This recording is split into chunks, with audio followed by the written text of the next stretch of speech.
কামরাঙ্গীর চর ৫৭ নম্বর ওয়ার্ডে বেড়িবাঁধ কুড়ার ঘাটে প্রকাশ্যেই হচ্ছে মাদক কারবার। প্রশাসনের ভূমিকা নিয়ে উঠছে প্রশ্ন। বিস্তারিত দেখুন আলিফ আশরাফের প্রতিবেদনে। রাজধানীর কামরাঙ্গীর চর যেন মাদক কারবারিদের নিরাপদ অঙ্গরাজ্যে পরিণত হয়েছে। ৫৭ নম্বর ওয়ার্ডের পাকা পুল, বেড়িবাঁধের গলি, কুড়ার ঘাট আর হাসপাতাল মাঠে দিনরাত ২৪ ঘণ্টা প্রকাশ্যে চলছে মাদক সেবন ও কেনাবেচা।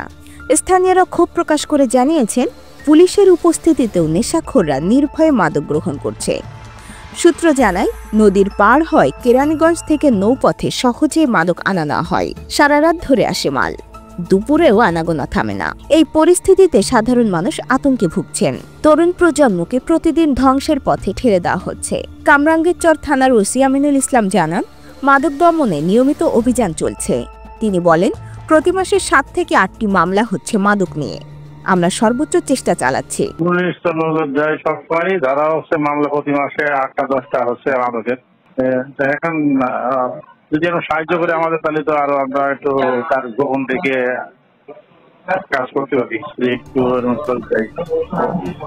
তবে এলাকাবাসীর অভিযোগ, মামলার পরও পরিস্থিতির কোনো পরিবর্তন আসছে না, বরং সিন্ডিকেট আরও বেপরোয়া হয়ে উঠেছে। তারা দ্রুত বিশেষ অভিযান চালিয়ে বড় ধরনের চক্রকে ধরার দাবি জানিয়েছেন।